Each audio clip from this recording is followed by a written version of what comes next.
Joanne Ozug of 15spatulas.com, and I'm going to show you how to pick the best watermelon, and I'm also going to show you how to cut it up. So the first thing you want to do when you're at the grocery store is you want to find a melon that's got this nice yellow field spot to it. Basically, this is where the watermelon was sitting on the field, on the vine, ripening up.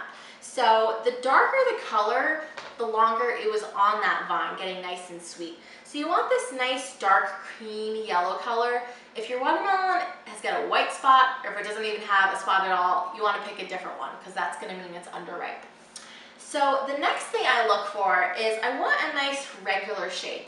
If it's got any, weird bumps or, different irregularities, that means it got inconsistent amounts of sun or water.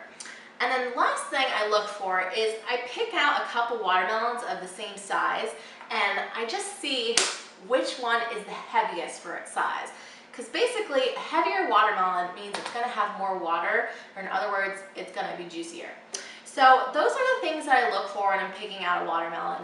To be honest, I don't really know what the thumping or knocking or slapping or any of that is, and I don't really think they're as good indicators of a good watermelon. So now I'm going to show you how to cut this guy up really quickly. So the first thing you want to do is you want to just cut the top off. Cut off both sides. There's one. Let me do the other one. Whew, already spraying juice everywhere. I think I picked a good one. Okay, so sit this guy up right like that, and you're going to take a really sharp knife and just run it right down the sides of this watermelon.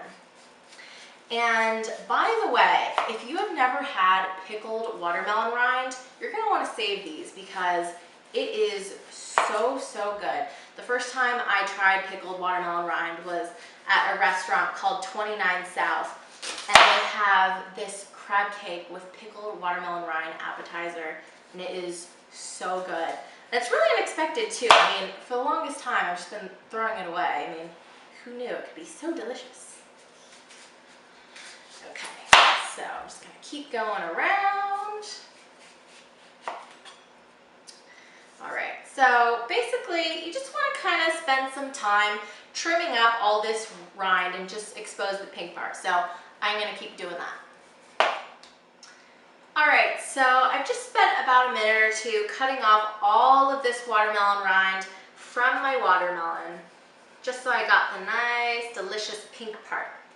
And so what I'm going to do is I'm just going to kind of cut this right down the middle. Need a nice big knife for that. Oh, that's actually nice and split. So I'm just going to do a half at a time. So I'm just going to take this and kind of dice this up into little watermelon fingers. And what I love about cutting it up this way is you get these nice little watermelon finger cube things, and you just put them in a bowl, stick them in the fridge, and you can snack on them whenever you want.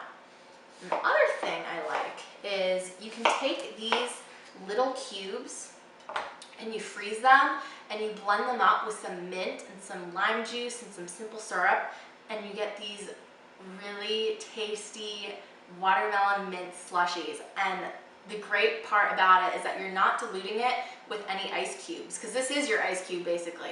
So you're just going to get really powerful watermelon flavor. It's great. Alright, so I'm just going to kind of take these, stick them in my bowl, and as you can see, they're just kind of the perfect little size to snack on.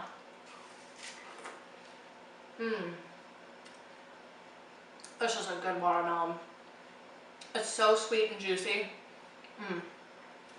Alright, I'm going to get this other guy broken down, but you can find all the tips on my food blog, 15spatulas.com. I wrote up all the little things you look for, and you can go home, print it out, take it to the grocery store with you the next time you're going to buy a watermelon. Again, I'm Joanne Ozug. Thanks for watching, and I'll see you next time.